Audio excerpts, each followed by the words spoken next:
जैसे हमारे समाज में पुत्र की प्राप्ति अति आवश्यक मान रखी है कि यदि पुत्र नहीं होता है तो जीवन व्यर्थ है, चाहे कन्या कितनी हो जाओ। तो ये काल भगवान का एक जबरदस्त जाल है जो हमारे ऊपर फैला रखा है उसने। जिसके पुत्र नहीं है तो वो वैसे ही समाज में अपने आप को एक कमजोर मानता है, हेय मानता है। और जिसका संतान बिल्कुल नहीं, वो तो अपना जीवन कति व्यर्थ मान रहा है बिना ज्ञान के। हम दुखी बिना ज्ञान के हैं यहां पर। जब हमें ज्ञान हो जाएगा फिर ये बातें हमें दुखी नहीं करेंगी। फिर उसके अतिरिक्त जैसे चलो ये भी सब्र किया, भाई कन्या कन्या होगी, पुत्र नहीं हुआ, आगे फिर उन बहनों को, उन कन्याओं को कितना कष्ट है। जैसे उनके बच्चों का विवाह होता है, भाई है नहीं तो बात ही नहीं आया, तो उस दिन बहन खूब रोए, चाहे दूसरा चाचे तहुआ का कितना ही कुछ कर लो। फिर एक हमने और बना रखा है रक्षाबंधन। उस रक्षाबंधन के दिन फिर रोए वह बहन जिसका भाई को ना। बता वो रक्षा कर देगा अपनी बहन की, वो भाई जो रक्षाबंधन जिसका बांधन जावे है कि मेरी रक्षा करिए भाई तू। एक बहन बता रही थी कि रक्षाबंधन के दिन, नाम लेने से पहले की बात है, नाम लेने के बाद हम नहीं करते ये, क्योंकि हमें पता लग जाता है। अब उसको ज्ञान हुआ उस बात का कि मैं अपने भाई के घर गई हुई थी, अपने मायके, रक्षाबंधन वाले दिन इंतजार कर रही थी, भाई आओगा रक्षाबंधन उसके बांधोगी। पहुंची, भाई नहीं आया, उसका शव आया। उस दिन एक्सीडेंट हो गया, दुर्घटना होगी, टक्कर मार कर रोए सारा परिवार। अब जो भाई अपनी ही रक्षा नहीं कर सकता, बहन की कहां से कर देगा। जो रक्षा करने वाला है उसकी तरफ ध्यान भी को नहीं। तो परमात्मा ये याद दिलाते हैं कि तुम समर्थ का शरणा गहो रंगोरी हो, और फिर कबू ना हो अकाज राम रंगोरी हो। पुण्यात्मा, यदि आपने परमात्मा पाना है और काल के जाल से छूटना है तो इस परमात्मा के दिए विधान के अनुसार चलना पड़ेगा।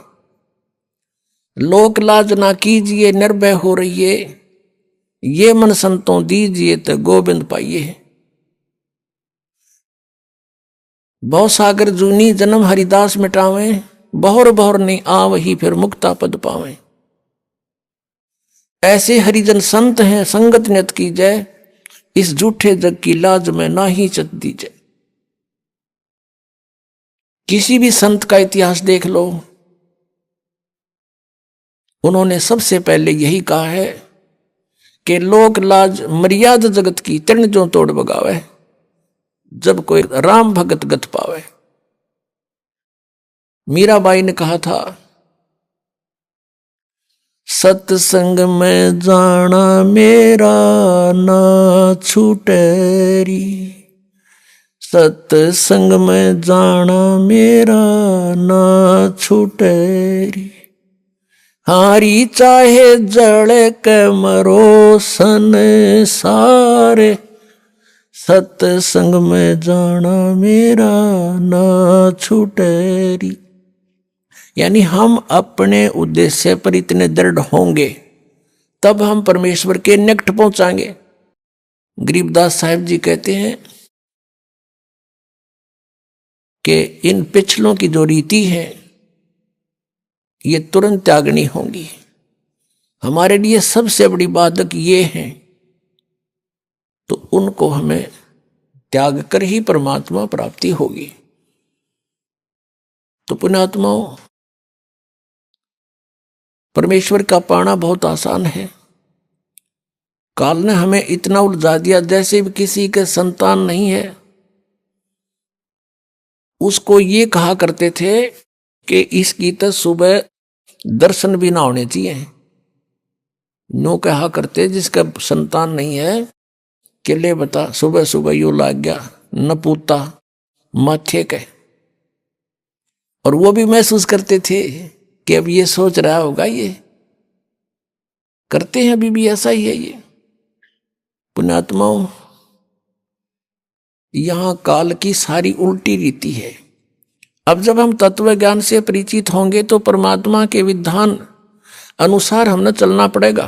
लोकलाज की परवाह नहीं करनी होती। कबीर साहब कहते हैं, मात पिता स्त्री आलस बंधु कान और संत मिलन को जब चले ये अटकाव आण, इनका अटकाया अटके नहीं और संत मिलन को जा कह कबीर सो संत है आवागमन नशा। मात पिता जैसे छोटे बच्चे हैं तो माता पिता जिनको ज्ञान नहीं वो बाधा करते हैं, और जिनके बच्चे बड़े हैं माता पिता चाहते हैं सत्संग की तरफ चलें तो वो बच्चे बाधा करते हैं। किसी की पत्नी बाधा करती है, किसी का पति बाधा करता है, कहीं बंधु कान यानी लोक लाज। तो परमात्मा कहते हैं कि इनका अटकाया अटके नहीं, इनका रोका रोका नहीं, और संत मिलन को जा कह कबीर सो संत है फिर आवागमन नशा। तो पुण्यात्माओं, सत्संग माने से ज्ञान होता है जैसे जिसके संतान नहीं है। परमात्मा के विधान अनुसार वो सबसे उत्तम पुरुष है यदि उसको भक्ति मिल गई तो। नाम नहीं मिला तो फिर कोई दिक्कत को नहीं होते, संतान है या ना है। ये नहीं है कि जिनके संतान है वो निकम्मे हैं, नहीं। जैसा दृष्टिकोण समाज का था उसके विपरीत है परमात्मा का विधान। हम यहां पर एक दूसरे के साथ संस्कार वश जुड़े हैं, और जब भी जिसका संस्कार पूरा हो जाएगा तुरंत यहां से चला जाएगा, चाहे उसका कितना ही जरूरी आवश्यक कार्य शेष हो। आपको खूब पता है इस बात का। तो ऐसे किसी के पुत्र युवा मर जाते हैं। एक व्यक्ति ने अपना पुत्र पढ़ाया, खूब शिक्षा ग्रहण कराई उसको, और इंजीनियरिंग की डिग्री कर ली, और उसको पोस्ट भी प्राप्त होगी, नौकरी भी प्राप्त होगी। विवाह का समय रख दिया, विवाह से 3 दिन पहले एक्सीडेंट में मृत्यु होगी। अब इकलौता पुत्र था, अब क्या कहें, अब रो रहे हैं टक्कर मार के बेचारे। तो पुण्यात्माओं, ये सोचना पड़ेगा कि जिसका जितना समय, जिसका संयोग संस्कार जिसके साथ है उतना ही रह सकोगे। परमेश्वर कबीर जी की शरण में आने के बाद और पूरा ही परिवार मालिक के चरणों में लग जा, उसका तो कहना है कि नहीं तो जो लगेगा उसको राहत अवश्य मिलेगी। तो ये इस तरह की दुर्घटनाएं नहीं होंगी यदि नियम ठीक रखेंगे। जब लग हंसा हमरी आना और काल लगैनी तेरा बाणा। परमात्मा कहते हैं, हे जीवात्मा, जब तक तू हमारी मर्यादा में है तब तक काल का दाव नहीं लगेगा, काल का तीर नहीं लगेगा। परमात्मा की मर्यादा ये नियम है कि 100 वर्ष तक सतगुरु पूजा, एक दिन आन उपासी, वो अपराधी आत्मा फिर पड़े काल की फांसी।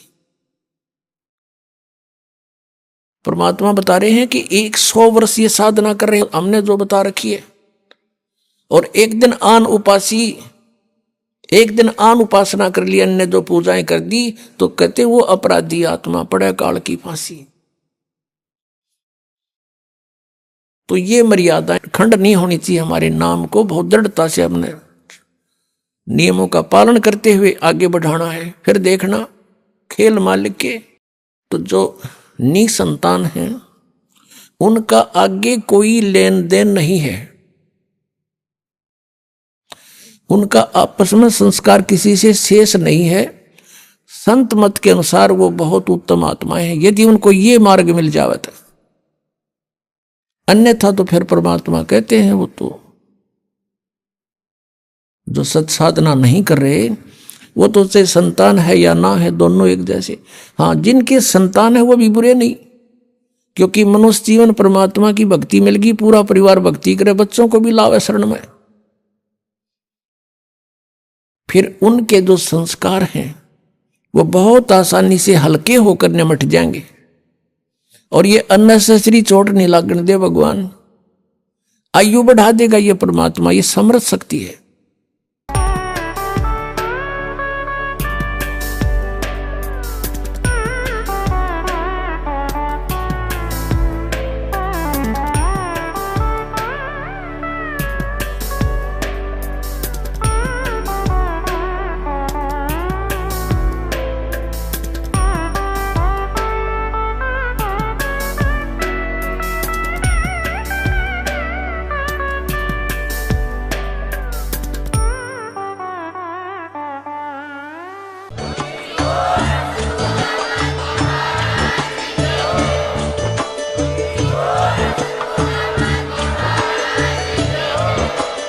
आप सुन रहे थे जगत गुरु तत्वदर्शी संत रामपाल जी महाराज जी के मंगल प्रवचन। अधिक जानकारी के लिए विजिट कीजिए हमारी वेबसाइट www.jagatgururampalji.org। संत रामपाल जी महाराज जी के शुभ आशीर्वाद से पूरे विश्व भर में 500 से भी ज्यादा नाम दीक्षा केंद्र हैं, जिन पर संत रामपाल जी महाराज जी द्वारा ऑनलाइन निशुल्क नाम दीक्षा दी जा रही है। अपने नजदीकी नाम दीक्षा केंद्र का पता करने के लिए संपर्क करें 8222880541।